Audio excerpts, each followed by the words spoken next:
dufite teme rusange kubera iminota isigaye ndagerageza kuvuga nihuta. We have a common theme and we will wrap up with time so that by 8 sharp we will be done. Abana batahe kare baje mu rugo baje kuryama hakiri kare. So that you can go back home early. Hallelujah. Hallelujah. Abajene hallelujah. Hallelujah. Hallelujah. Hallelujah. Teme dufite muri rusange ivuga ku buryo urubyiruko rwaba ishingiro ry'impinduka nziza mu muryango.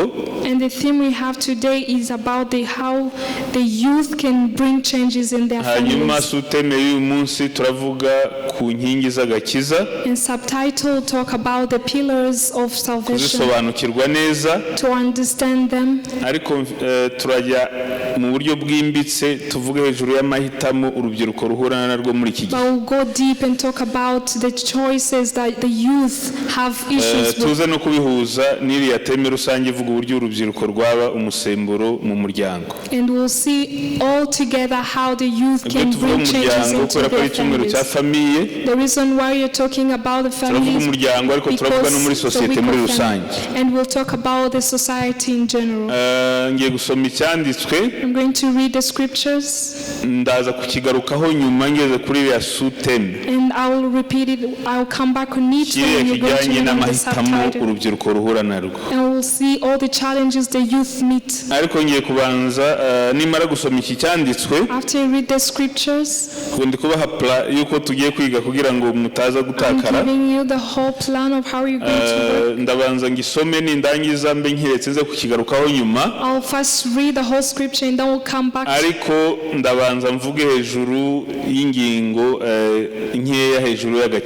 But we'll talk about little parts about salvation. Let's read the last scripture we're going to end up on. Matthew chapter 27 verse 11 up to 26.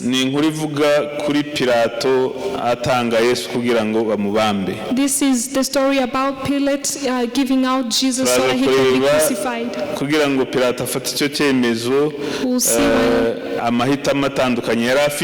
We'll see how Pilate had so many choices.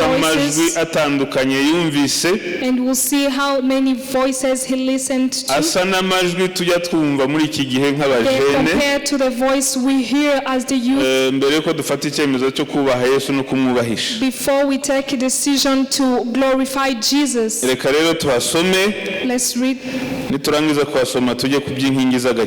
and we'll go back to the pillars of salvation. Now umutegeka aramubaza ati wareka ngasoma kugira ngo tuze gusobanura. Ubwo Yesu yarahagaze imbere y'umutegeka, umutegeka aramubaza ati ni wowe mwami w'abayuda? Yesu aramusubiza ati wakabimenye. Abatambyi bakuru n'abakuru baramurega ariko ntiyagira icyo yireguza na hato. Maze Pilato aramubaza ati ntiwumvise ko bagushinje byinshi?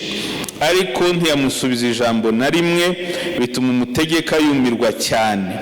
Muri iyo minsi mikuru uko umwaka utashe, umutegeka yagiraga akamenyero ko kubohorera abantu imbohe imwe iyo bashakaga. Icyo gihe bari bafite imbohe y'ikimenya bose yitwaga Baraba. Nuko bateranye Pilato arababaza ati uwo mushaka ko mbabohorera ninde? Ni Baraba cyangwa ni Yesu witwa Kristo? 18. Kuko yamenye ko ishyari ari ryo ribamutangishije. Kandi ubwo yari yicaye ku ntebe y'imanza, umugore we amutumaho ati ntugire icyo utwara uwo mukiranutsi, kuko naraye ndose byinshi kuri we byambabaje. Ariko abatambyi bakuru n'abakuru bosha abantu ngo basabe Baraba kubaza ati bicishe Yesu. 21. Nuko umutegeka yongera kubaza ati muri abo bombi uwo mushaka ninde nkamubabohorera? Bati ni Baraba. Pilato arabasubiza ati Yesu witwa Kristo ndamugira nte? Icyo nicyo tuza kugarukaho, tuza kugera ku mahitamo. Icyo kibazo turava hano buri musore yagisubije. Yesu witwa Kristo ndamugira nte? Bose bati nabambwe. nawe arababaza ati kuki yakoze icyaha ki? Ariko barushaho gusakuza cyane bati nabambwe. Nuko Pilato abonye ko arushywa n'ubusa ahubwo ko barushijeho gushega, yenda amazi arakaraba imbere y'abantu ati njyewe nta cyaha kindiho, kubw'amaraso y'uyu mukiranutsi biraba ibyanyu. Abantu bose baramusubiza bati amaraso ye natubeho no ku bana bacu. Maze ababohorera Baraba, ariko amaze gukubita Yesu imikoba aramutanga ngo abambwe. Amen. Ubundi umunyabyaha uhagaze imbere y'Imana, usually a sinner who's in front of God. ubwo nagiye ku nkingi z'agakiza. Now we are on the pillars of salvation. Imana imufiteho amahitamo atatu. God has 3 choices on him. Amahitamo ya mbere, the first choice ni ukumuhana, ikamuhanira ibyaha yakoze, is to punish him accordingly to his or her sins, kuko gukiranuka kw'Imana ntikwemera kubana n'ibyaha. because the righteousness of God does not accept to dwell with sins. The second, nuko Imana ya compromisinga gukiranuka kwayo, cyangwa se yakwirengagiza ikavuguruza gukiranuka kwayo, ikamwakira uko ameze, kandi ibyo Imana ntijya ibikora. is that God can compromise his righteousness and forgive. Ku Imana ntiyivuguruza. But God cannot compromise himself. Amahitamo ya gatatu, the third, nuko Imana yamuhindura umukiranutsi, is that he can transform a man into a righteous ikamukuraho one, ibyaha ku bwa initiative zayo, and save him from his sins singuhana, by his own initiative, and say, I'm not going to punish you and I cannot compromise ariko myself, ndaguhindura umukiranutsi but I have to wemeye. transform you into a righteous that I want. Ibyo ngibyo ni Imana yakoze muri Kristo ku bwacu. Those are the things God did through Jesus Christ on our sake. Uko Abakorinto ba 2:5-21, 2 Corinthians chapter 5 verse 21, haravuga ngo utarigeze kumenya icyaha, he made who knew no sin, utigeze kumenya icyaha, for he made him who knew no sin, Imana yamuhinduye kuba icyaha ku bwacu, to be sin for us, kugira ngo that we might muri we in him duhinduke gukiranuka kw'Imana. become the righteousness of God. Hallelujah. Hallelujah. Ubwo dutangiye kumva aho agakiza gatangirira. Now we start to see where salvation starts from. Utarigeze kumenya icyaha, Imana yamuhinduye icyaha ku bwacu, The one who knew no sin, God made him a sin kugira ngo duhinduke gukiranuka kw'Imana. for us, so that we may become the righteous of God. Ibyo babyita mu Cyongereza imputation. Ni ukuvuga ngo Imana yafashe gukiranuka ikudushiraho tutagukwiriye muri Yesu Kristo, iduhindura abana b'Imana. It means that God took the righteousness of his and he placed it on earth when we did not deserve it. Yesaya 53:10-11. Isaiah chapter 53 verse 10. Yesaya 53:10-11 haravuga ngo Uwiteka yashimye kumushenjagura, yaranamubabaje, ubwo ubugingo bwe buzitambaho igitambo cyo gukuraho ibyaha, azabona urubyaro, azarama, ibyo Uwiteka ashaka bizasohozwa neza n'ukuboko kwe. Yet it pleased the Lord to bruise him. He had put him to grief. When you make his soul an offering for sin, he shall see seed, he shall prolong his days, and the pleasure of the azabona Lord. ibituruka mu bise by'ubugingo bwe bimwishimishe bimuhaze. Umugaragu wanjye ukiranuka azatuma benshi. Hallelujah. Hallelujah. Azatuma, ubwo turi He will kugaruka ku cause so muntu many. Yesu, turashaka kuvuga kuri pila, turashaka kuvuga ku nkingi y'agakiza. We want to talk about the pillars of salvation. Ureke ibindi babesha ngo ni hirya, ngo ni hino, ngo ni imbere, ngo ni inyuma. Things they tell you from behind, Kimwe mu bintu nkundira ubu Kristo.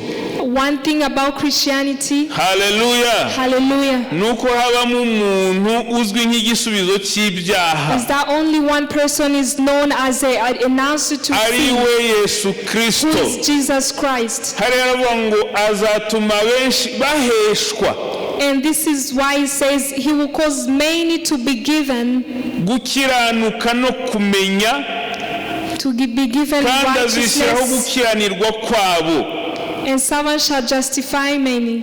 Angahe cyo turi gushaka kuvuga ni iki? What does this scripture mean? Turi gushaka kuvuga ko agakiza We want to say that salvation kava mu bushake bw'Imana, comes from the will of God, ariko kakagaragarira muri Yesu but it's Kristo. seen through Jesus Christ. Abaheburayo 9:11-12. Hebrews chapter 9 verse 11. Impamvu Yesu turi kumutindaho, The reason why we are basing on Jesus no kugira ngo tuze gusubiza kiriya kibazo Pilato yibajije, so that we can answer the question Pilate asked, kivuga ngo se that says, uyu Yesu witwa Kristo this Jesus who's called Christ, ndamugenza nte? what will I do with him? Buri musore arava hano n'umukobwa Every young man and a young woman yafashe here icyemezo cyo kumenya uko aza kugenza Yesu. will go back home knowing which decision they are going to make Ntushobora according to kugiramo Jesus. neutralite nk'iyo Pilato yagerageje You gukaraba ngo cannot abe be neutral. neutral Ntushobora like kuba neutre Pilate kuri did. Yesu. Hallelujah. Hallelujah. Abajene hallelujah. Hallelujah. Ubwo araba ari kwibaza ngo ibi ngibi biraza kuvamo ibibazo There are by'abajene. those who are asking themselves how are they to benefit with the Babandi bashaka youth. gutwika no kumanuka imirongo y'amarape n'ibindi byose Those who biraza want kuza. to be Hallelujah. have fame. Hallelujah. Hallelujah. Abaheburayo 9:11-12. Hebrews chapter 9 verse 11 and Ubukuntu 12. havuga This is what it says. 9:11. Chapter 9 verse 11. Haravuga ngo ariko Kristo amaze kuza ahinduka umutambyi mukuru w'ibyiza bizaza, anyura mu ihema rirusha rya rindi gukomera no gutungana rwose, bitaremwe n'intoki.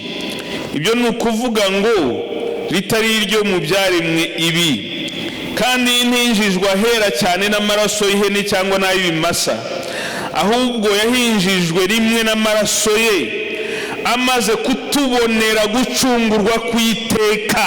Amen. Hallelujah. Hallelujah. Amaze kutubonera gucungurwa kw'iteka.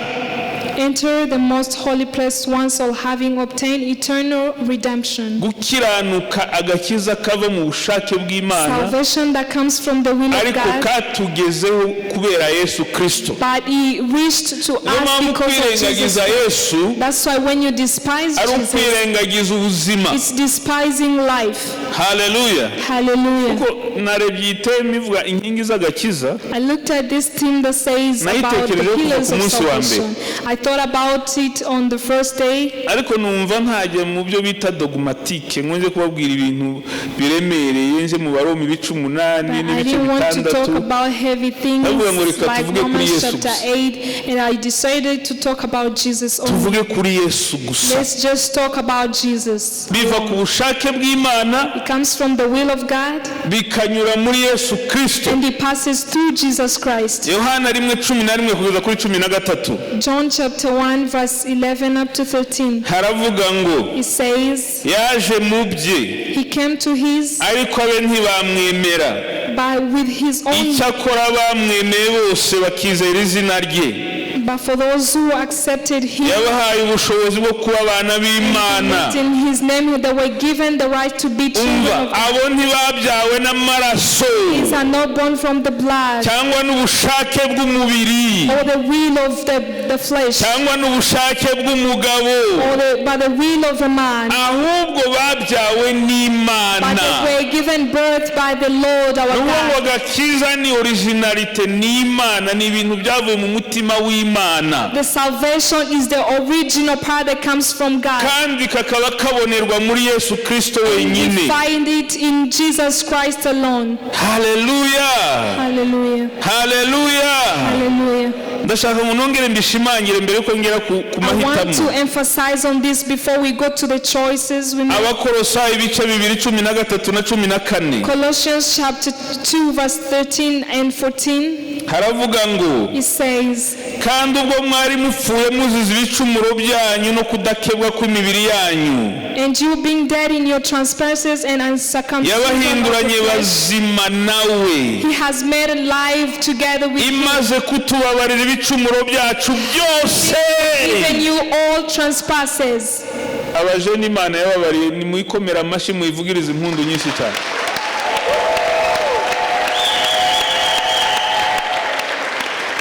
umva kuri 14 on verse 14, igahanagura urwandiko rw'imihango rwaturegaga, having wiped out the handwriting of requirement that was against ikarudukuzaho us, kurubamba ku musaraba, which was contrary to us, and he has taken kandi out, maze kunyaga abatware n'abafite ubushobozi, and he has taken out of the way, ibahemura ku mugaragaro, and he nailed it, ibivuga hejuru kubw'umusaraba. and he nailed it to the cross. Hallelujah! Hallelujah.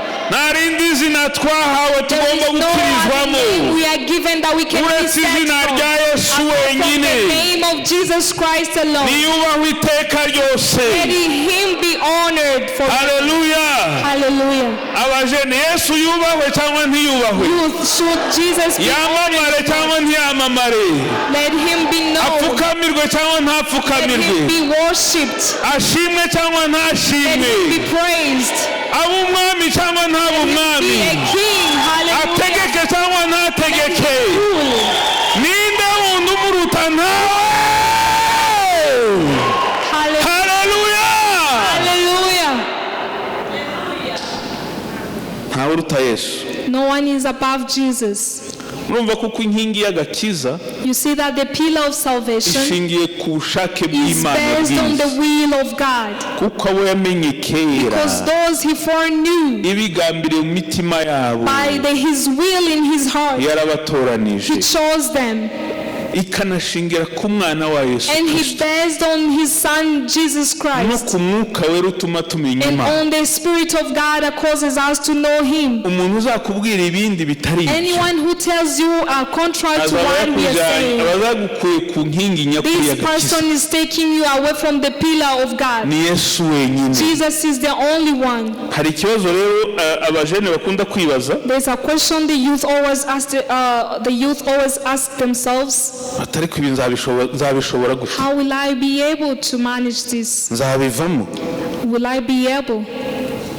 nzashobora gute guhagarara nini? How will I be able to stand firm? kuko abajene benshi Because many youth, iyo bamaze gukizwa after they get saved, ntabwo ka kaboko kibaga hano mu rusengero baza ngo basige bagahambiriye ngo usubireyo bagakuyeho ngo uzamera kandi utahana ka kandi. that hand that used to steal does niba not be cut off when you get saved. wa mubiri n'ay'amaso If you used to yasubira nayo, fornicate, the body you used to use noneho still is bakagira the one you intambara go back ya home with. process ya changement And they start igenda to buhoro think buhoro. about the process of transformation. noneho yabona agiye kugira intege nke, But when they see they're about to be weak, satani akamubwira ati ntabyo uzashobora, and Satan start to speak to them that you won't be able to make akaba it, yinjiye mu ntege nke, and they start to enter into weakness, agahisha ibyaha bikamumara. and the weakness overcome him or ariko her. reka mbabwire inkuru But let me nziza. tell you good news. Haleluya! Hallelujah. Haleluya! Hallelujah. Imana yakaduhaye God who gave you to us, itwambika n'imbaraga He zo even clothed kukagenderamo. us with the power to walk in it. Timoteyo wa kabiri cumi na 2 kabiri. Timothy chapter 2 verse 12. umva ukuntu havuga, This is what it says. haravuga ngo kandi nitwihangana If we endure, tuzimana nawe. we shall also reign with him. umva ikintu giteye ubwoba, And this is what is, naho nitumwihakana if we deny him, nawe azatwihakana. he will also deny us. kandi nubwo tutizera, Even though we don't we believe, ni uwo kwizerwa he is to be kuko faithful, atabasha kwivuguruza. because he cannot compromise himself. Haleluya! Hallelujah. uyu munsi turava hano abajene bose batarakizwa baje hano imbere, Tonight we go back home when all the youth who are not saved will be n'abari mu saved ntege tonight. nke baje imbere And hano, those who are weak abashumba will come here in babasinga. front, they will be prayed for. mwumvise ngo nitumwihakana azagira gute? Do you see that if we deny him, he shall deny us too? ndashaka kwadresa ikibazo abantu benshi bayobya abantu muri iki I gihe want to address this problem that all those people who are taking others ikintu astray bita ngo ni say, sekirite eternelle cyangwa se That says- eternal security. securing your eternal. ngo niba wakijijwe, If you are saved, ngo niba wakora ibyaha bingana even gute, though you sin ngo however nta much, kibazo, it's okay. ngo wowe gusa wabonye tike yo kuja Just mu know ijuru. that you have a ticket to go to heaven. soma abaheburayo Hebrews chapter 3 verse 14. maze icyo kibazo ngisubize tugaruke noneho ku mahitamo kubera iminota. Hebrews chapter 3 verse 14 says, "For we have become partakers of Christ, if we hold the beginning of our confidence steadfast to the end." Haravuga ngo kuko twahindutse abafatanije Kristo, niba mwumvise condition. You see the condition, if. Niba dukomeza rwose. If we hold to the beginning. Hallelujah. Niba dukomeza rwose ibyiringiro byacu twatangiranye ngo bikomere kugeza ku mperuka. If we hold the beginning of our confidence steadfast. Niba ubivuyemo ntuzagenda. If you leave those the things you started with, you will kugira umuntu ukoresha ngo ibyaha ngo ukomeze ukora ibyaha ngo papa aragusengera ngo mama aragusengera that your parents pray for you, they give tithe for you. Birasaba ko tubikomeraho. It requires you to hold on to it. Be steadfast. Hallelujah. Paul yaravuze ngo ndarwana kugira ngo atazagira uzanyaga ikibitsanyo cya icyo nabikije Imana. Fighting a good fight so that I can keep what God has given to me, so that no one can take it away from me. Ikibazo rero niki? The problem is this. Cyanditse hariya muri Matayo twasomye 27:22. That is written in Matthew chapter 27. None ko byose bishingiye kuri Yesu. If everything is based on Jesus. Yesu witwa Kristo turamugira dute? Jesus who's called Christ, what will we do with him? Iki kibazo Pilato yabajije abantu. This question that Pilate asked the congregation. Ntiyakibarizaga abantu. It's the question he asked himself, not the people. Yesu yarageze igihe cyo kubambwa. Jesus had reached to the moment that he was going to be crucified. Pilato yicaye ku ntebe. Pilate was on his reign. Yesu amuhagaze imbere. And Jesus was in front of him. Maze yibaza iki kibazo. And he asked himself this question. Nibwira ko kireba abantu bose bari muri iyi. That I think it should be addressed to everyone in this world. Uyu munsi nanjye kindeba nawe kikureba. And it goes to me too and to you. Icyambere. The first. Ni ikibazo kiri personnel. It's a personal question. Ntabwo Pilato yakibarije abandi yavuze ngo Kristo umuhagaze imbere ndamugenzana. Pilate did not ask others. Instead, he was asking to himself that what will I do with Jesus? The second, it's the issue that it's a question you ask yourself right now. It's not the question he said, what will I do in the future with him? What will I do with him right now? The third, it's a question that is going to lead your destination. Because the choice he made affected Jesus. It affected the relationship between Pilate and Jesus. But it affected the destiny of Pilate. Even though Pilate was the one on the reign and Jesus was in front of him. So I was wondering, so there is a time that Jesus will be seated on his reign and Pilate was in front of him. So the decision we make today of how we are going to use Jesus, it's a great decision.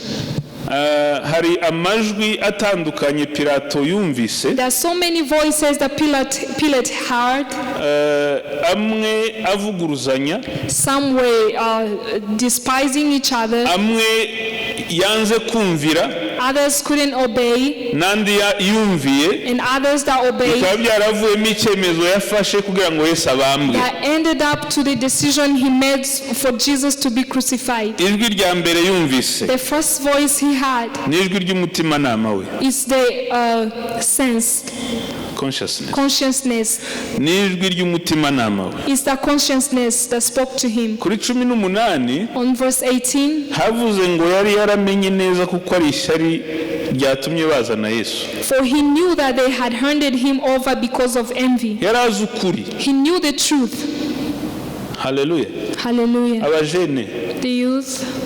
Ibyo mukora murabizi. Whatever thing you do, you know exactly what you're doing. Ntushobora kubamba Yesu. You cannot crucify Jesus utarabamba conscience yawe. before you crucify your conscience. abenshi murerwa mu ngo za Gikristo. Many of you are raised in Christian abenshi families. mufite ba papa na ba mama baza gusenga hano. Many of you have your fathers and mothers come here to fellowship. I was also born when my father was a pastor. Mama yari umukuru w'abamama byo bitaga ngo ni wewe ke amatorero 8 yose muri Byura. And my mother was a president of women in 8 churches.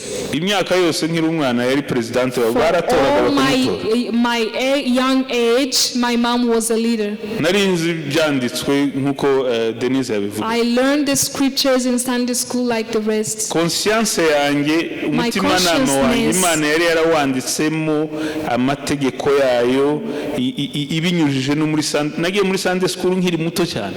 God had written the laws on my heart, and I even attended the Sunday school. And the first thing that God put in front of us is consciousness.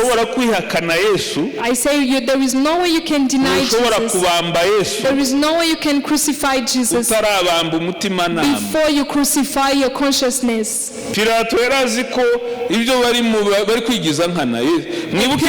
knew that they were trying him. And on verse 23, he was trying to speak for Jesus, but he knew exactly what he was doing. Do you know when you are hiding yourself as a youth? That time you are with your partner, hiding yourself, your father is not there, your mother is not there. There is only your consciousness that God has placed in you. Apart from that, you have the consciousness.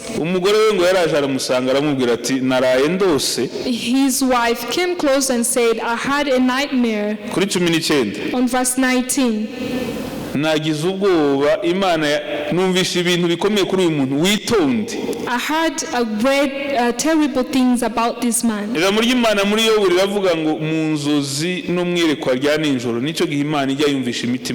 the Bible says in Job that in dreams that's where God speaks to us.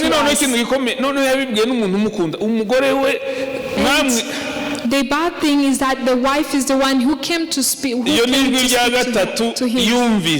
That's the second voice he had. And the third voice, he had a voice of Jesus himself. Jesus was standing in front of him. And Pilate asked Jesus, are you the king of Jews? It's like, I know your conscience, you already know that I'm the king of Jews. Do not despise it. 3 types of voices that God uses to speak to you for him to be able to obey Jesus. Your consciousness, God speaks to you from the word we speak from here every day, in the ministries you pass through every day. And there is also another way that Jesus speaks to you when we are not there. Those are same kind of voices from different people. Other voices Pilate heard. On verse 20, but the chief priests and elders persuaded the multitude that they should ask for Barabbas and destroy Jesus. Popular opinion. What is famous, what is known by many, what is accepted by many. There are those of God that speak from your consciousness. They speak through Jesus who speaks to you, and they come from the Word of God before you decide. But there are also some voices of those those who are famous, abo bita ba influencers, the influencers we have, abatwitsi, those who ngo hahiye ngo hashize, ba bandi birirwa bakubwira buri munsi, those who speak to you all the time. bariya nabo bafite ukuntu iyo twabateze amatwi baza mu byemezo dufata y'uburyo turi bugenze Yesu. Those we listen to, the influencers, they can talk to us about some things of how we are going to follow Jesus. Our role models. Nari mu ba teenagers mu byumweru bibiri bishize. In 2 previous weeks I was in teenagers. Ninde wambwira ba influencers bahari muri Kigali muri? Who can tell me the influencers we have in Kigali? Batwika bageze on top, abandi bamanuka imirongo bakavuga imirongo babandi bafite amafoto aboneka n'ibindi n'ibindi. Those who have nice pictures and everything. Bambwiye amazina menshi cyane. They gave me different names. Kubasubiramo kuko ndavuga Yesu hano. Hallelujah. I want to speak of Jesus. Bariya nabo ni opinion ziriho hanze aha. Those are also opinions that exist. Abasore benshi hari ikintu cyitwa muri terme technique bita ngo ni hedonism, ni ikintu cyo gushaka plaisir, ikintu cyo gushakisha ibintu bikunezeza. Something of looking for your own pleasure. Kubera ko nabandi niko bameze. Because even the rest, that's how they are. Kandi noneho ikibabaje gikomeye muri text, and what is sad in this scripture, nuko bari n'abantu bo mu idini, is that even the people who are religious, abakuru n'abatambyi bo mu itorero, the elders and the leaders of the church, they are persuading because of their own benefits. Bafite umwuka umeze nk'uwari uri mu mugabo witwa Simoni. They have the spirit like the one that was in Simon. Byakozwe n'intumwa ibice 8. In Acts chapter 18, igihe Filipo yari amaze kugera i Samariya, when Philip was in Samaria, amaze kuvuga ubutumwa ububyutse bwaje, after there was a revival, hari umugabo witwa Simoni ngo wakoraga ibitangaza n'abantu bakavuga ngo uyu muntu ni uri mu imbaraga y'Imana. There is a man called Simon who used to perform miracles, and the congregation said amaze arangije ngo afate icyemezo, abonye kuko Filipo afite imbaraga zirutiza, afate icyemezo ngo akurikire Yesu. And after Simon saw that Philip was full of the Spirit of God, he decided to follow Jesus. So he followed him and he was filled with the Holy Spirit. And he became a religious man who just called himself Christ, who's baptized, but who does not have the Spirit of God. But he spoke to Philip and said, I also bring money so that you can show me how these things work, so that I can see how to perform miracles. And many youth, they are led by the people like Simon, who have miracles, who are lead, who have the things they have achieved, but truly who are not filled with the Spirit of God. May God help us. Influence. The influencers. Last time I spoke about it. Satan is not omnipresent. Those who are going to go to eat, they pray, they chase him away, it's like he's in their bed. Satan is not omnipresent. God is the only one who is omnipresent. But the way Satan works, and the way he works a lot in the youth, he goes through the influencers. He can only be in one person, and he gives him success. And when that person speaks, you find it's already around the nation. That's why the Bible says we need to pray for our leaders. And last week they told us about because they have power of influence. That's why the leaders of families need to know that, because they influence those they give birth to. Hallelujah. Hallelujah. You need to avoid everyone who influences you. Even though they may be performing miracles and raising the dead. Simon would perform those miracles and they thought he was full of demons. Yet he was full of demons. ntabwo dukurikira Yesu kubw'ibitangaza. We do not follow Jesus because of miracles. Dukurikira Yesu kuko ni umuntu w'ubuzima bwacu. We follow Jesus because he is a man in our lives. Hallelujah. Hallelujah. Hallelujah. Hallelujah. Umvira indi jwi Pilato yumvise. Another voice that Pilate listened to. Yohana 19. John chapter 9. Umurongo wa 12. Verse 12. Murumva munezerewe? John chapter 19. Muranezerewe? Are we together? Hallelujah. Imana yacu tuyongera amashi menshi cyane cyane cyane. Together to God. Imana yacu ni nziza. Our God is good.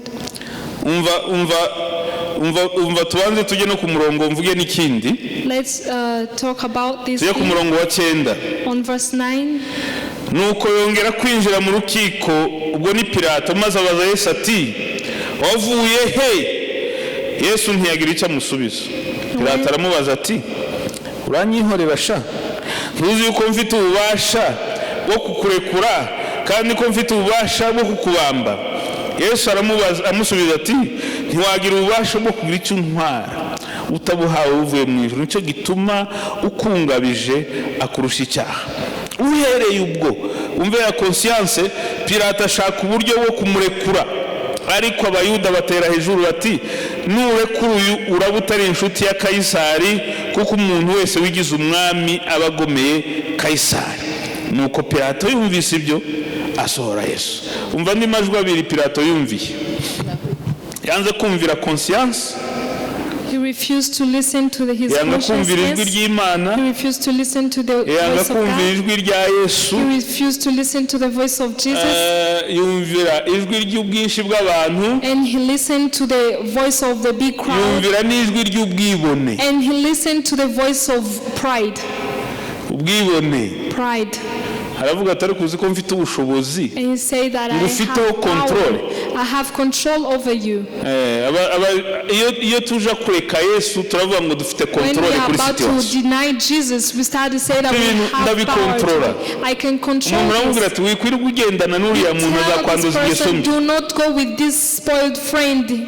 Ati ibyo ndabikontrola ngewe ndabifite. No, I know how to control it. Ni situation maîtrise nyifite mu maboko. This situation is under control. Ariko reka nkubwire mwene data. Let me tell you, brethren. Uko babitubwiye ejo nimugoroba. As they spoke to us Imana yabwiye Kaini. God talked to iramubwira ngo icyaha kirakomanga ku mutima wawe. Sin is knocking on your heart. Hallelujah. Hallelujah. Ugira icyo ukora. Do something. Ugihunge. Run away from it. Niwitwaza ngo ufite control. If you think that you have control, icyaha kiraza kugufata. Then sin will come and hold you. Nta kintu cyatuma umuntu ametrize icyaha atari imbaraga z'Imana. There is nothing that can help a man to go away from the sin apart from the power of God.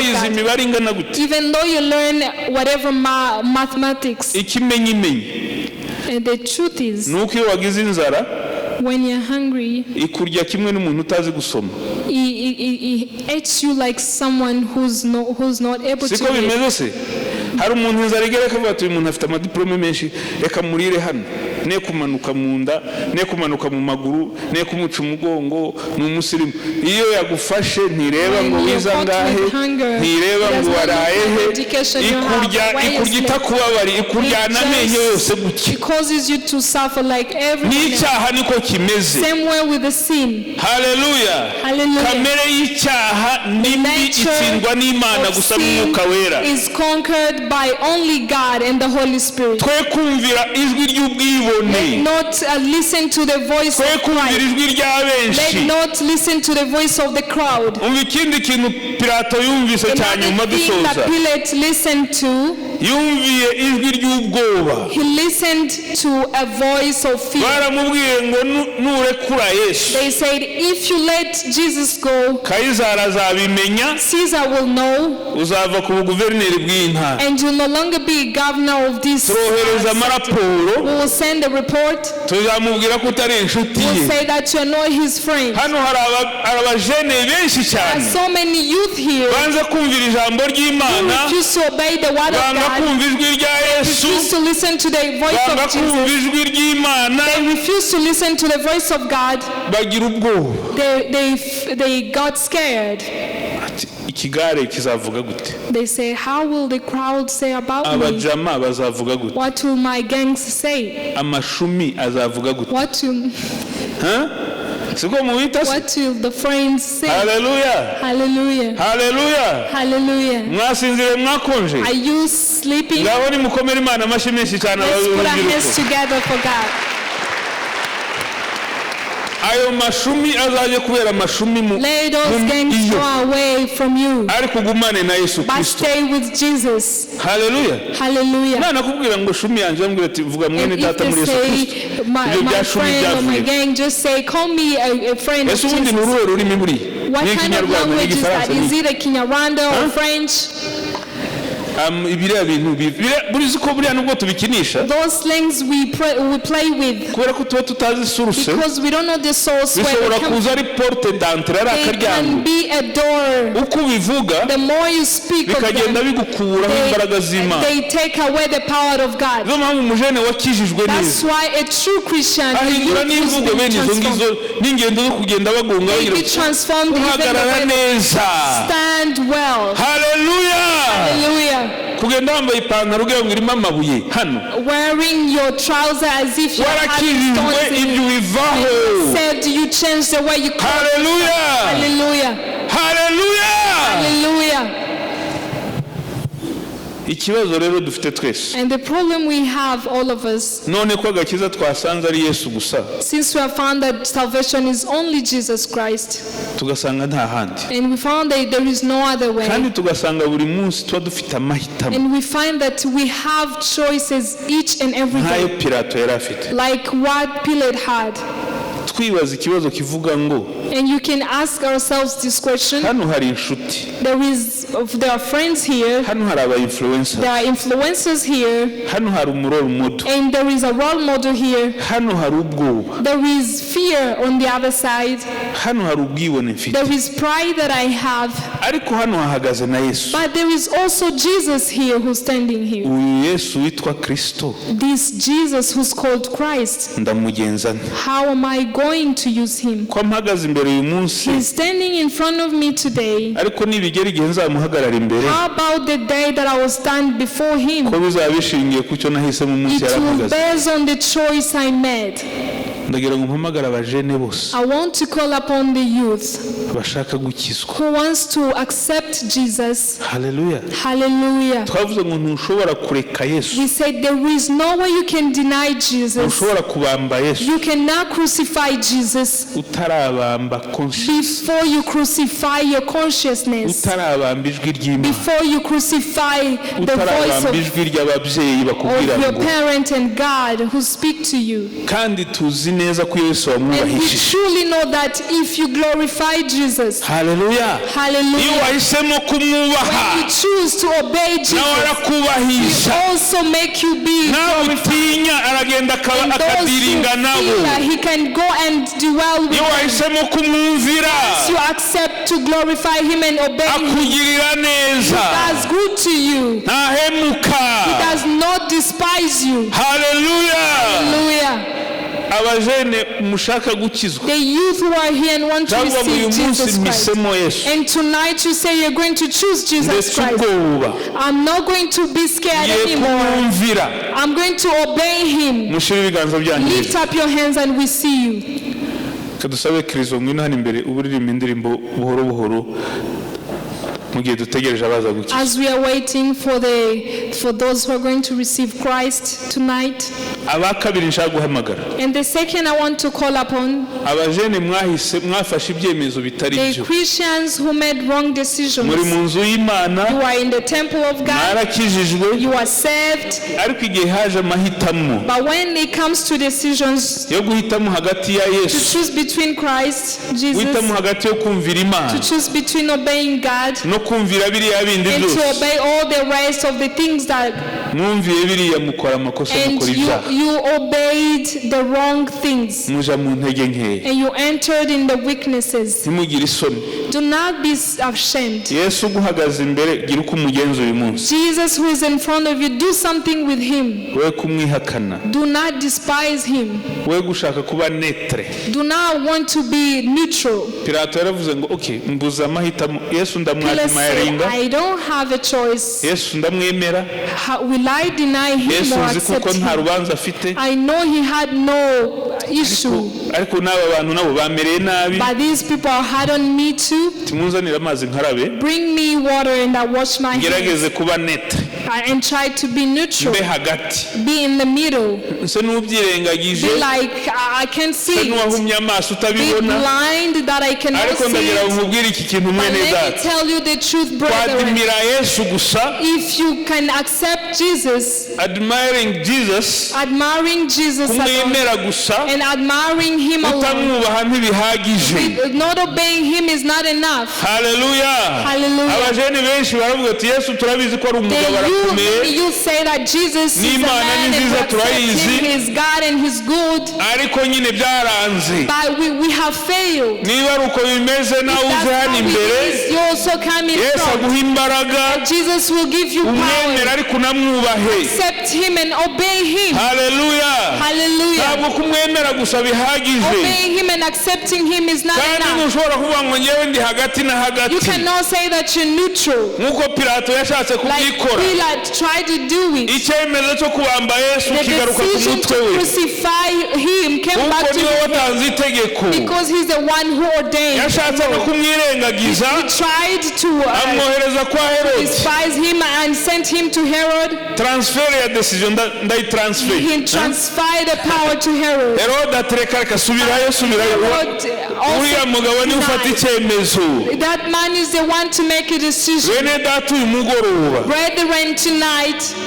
Ntushobora gutaha uvuga ngo ngewe nta cyemezo ndi bufite. You can go back home saying that you're not going to make a decision. Yesu muri kumwe. You either be with Jesus cyangwa uramurejeta nk'uko Pilato yamurejeje. Or you are rejecting him like Pilate did. Icyemezo ni icyawe. You have the decision with yourself. Reka duhaguruke twese. Let's all stand up. Hanyuma umuntu ushaka ko aza hano tukamusengera atera intambwe. A prayer will come forward. Hanyuma turaza gusaba senior pastor aze kudusengera twese. And we'll ask for senior pastor to come forward and pray for us. Umunota umwe dutekereza. Only 1 minute to think.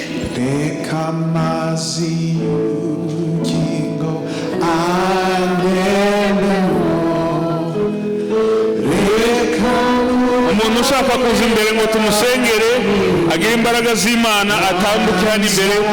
Abakozi b'Imana baraza kugusengera Imana igusubizemo imbaraga ufata icyemezo gikwiriye cy'uko ugenza Yesu muri uyu mugoroba wa none. Murakoze abakomeje kuza murakoze. Mukoreye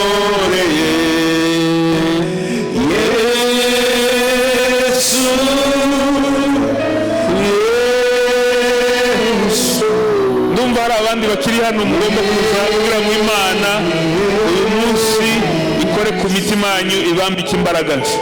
Pray that God now will touch to your heart.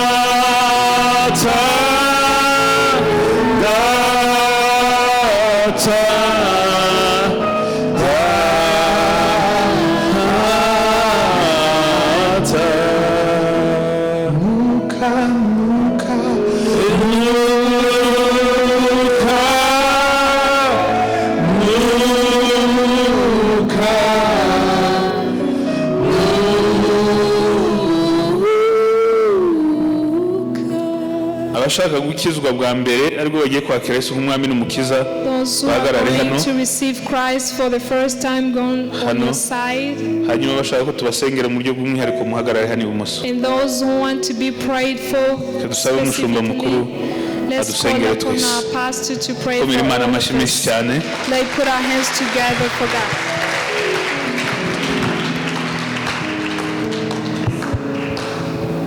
uyu mwanya ndagira ngo sabe abavugabutumwa baze begere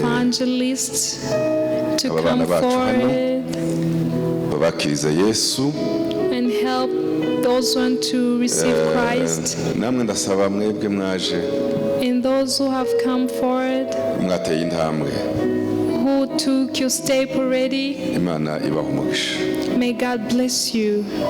Ndagira ngo nsubire nimba mwumvise ico umukozi w'Imana yavuze. If you heard what the servant of God said, Yesu yarangije byose. Jesus finished it all, Ntaco dusabwa.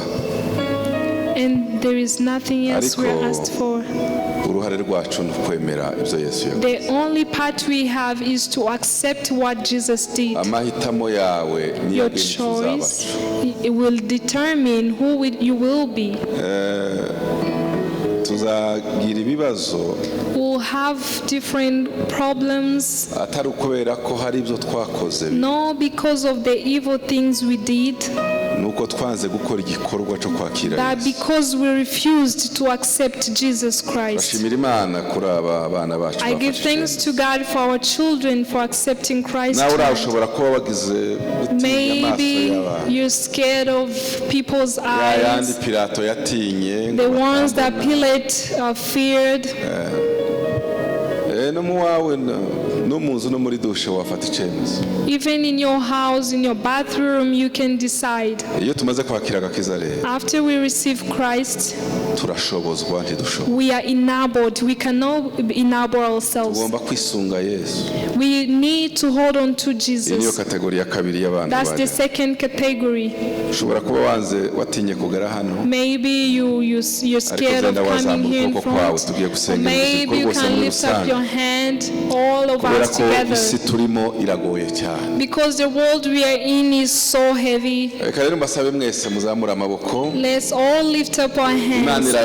irasoma. God will read our Intege hands. zikurimo irasoma n'imbaraga He will zikurimo. read the weaknesses and the power Hamwe n'aba that are bana bacu bose baje hano tugiye in. Together with gusenga. the children in front of us, you're going to pray. Tubanze dusengera aba bakiriye agakiza. Let's first pray for those who received salvation. Mana data wa twese uri mu ijuru. Father in the heaven, Turashima uyu mwanya mwiza uduhaye. thank you for the precious moment you gave Uyu to us. mugoroba w'umugisha, umugoroba udasanzwe. A blessed evening and not usual. Umugoroba uduhaye kumva amabanga y'ukuri. An evening you gave us secret to hear the Ibyo wahaye abana bawe kugira ngo babihishurirwe. that you reveal to your children. Amashuri y'isi ntashobora kubitanga. The world cannot offer it. N'ubumenyi bwo muri iyi si ntabwo bushobora gutanga aya mabanga. Cannot give this kind of truth. Ariko wahishuriye abana bawe But you wewe revealed it to your children. ukunda kandi wishimira. Those you loved and you are pleased with. Turashima ko ayo mabanga urubyiruko rwa Kimisagara, abagabo ba Kimisagara n'abamama ba Kimisagara waduhaye kubyumva no kubimenya. The youth of Kimisagara and the women Niyo mpamvu have got to dushimiye understand them. aba bana bawe uyu munsi umwuka wera yakozeho. That's why we thank you for your children. Bakaba that the bemeye Holy kwakira Spirit has Yesu their heart. nk'umukiza And n'umwami. they have accepted Jesus Christ as their Bamaze King and kwemeza Savior. umutima wabo. They have accepted with Bamaze their hearts. kuzatuza akanwa They kabo. proclaimed with their mouth. Niyo mpamvu Mana dusaba ngo bakire That's why we mu pray bwami the bwawe. Lord, you receive them in your kingdom. Ubandukure mu gitabo cy'urupfu, May you unwrite them in the book of ubandike mu gitabo cy'ubugingo. perishing and write them in. Guhera uyu munsi wa none Starting from tonight, bahindutse abana b'Imana. they have become your children. Bahindutse abaraganwa na They Kristo. have become partakers with Jesus Bafite Christ. umurage mu by'ubwami bw'Imana. And they are going to receive the Uyu munsi inheritance from bakiriye icyo heaven. batigeze kwakira Now they have kuva received what they bavuka. never received Niyo before. mpamvu mwami tugushimiye. And that's why we thank you, Kandi Lord. turagusaba ngo uru rugendo rwabo And we ask batangiriye that this journey they are studying, ugendane nabo, you will work with them, ubashigikire, sustain them, ubaneshereze, and fight for them. ubarwanirire, Fight for them. ubatsindire, and may you ubarangaze overcome imbere for them, and may you kugeza go umunsi before them bazagera mu bwami bwawe. until the day they will arrive Si in the kubw'amaboko kingdom. n'imbaraga, It's not about ariko ni power, kubw'umwuka wera but ugiye it's by the kubayobora. Holy Spirit of God. Turasabira urubyiruko rwose ruri hano. And we pray for the whole Turasabira aba bana youth, batambutse hano imbere. these children who Bamaze came here in gufata front, icyemezo cyo now who kukwizera. decided to come, Ukababera umukiza, ukababera n'umwami. become their King and the Iyi si Savior. turimo irimo byinshi cyane. This world is full Harimo of many byinshi things. biturwanya. There are so many Harimo things that fight byinshi against biducogoza. us. There are so many things that weakens us. ariko turasaba kugira ngo ukuboko kwawe gukomeye But we pray that your mighty hand will remain upon us, that you sustain everyone, that can represent God, that they will represent the Christ, that people will be good models, that they will see that the youth has been transformed, the people who can represent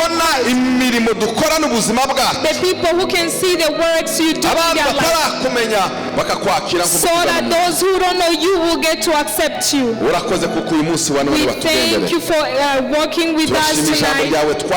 We thank you for the word we received, and we thank you for your servant you use. Heavenly Father, God of our choice,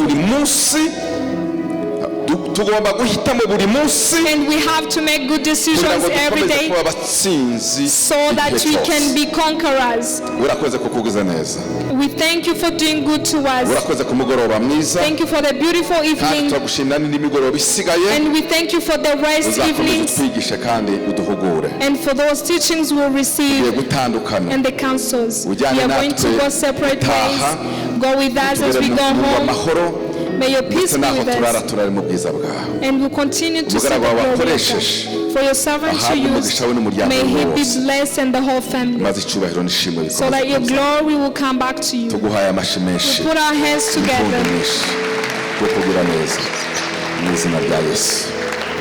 Amen.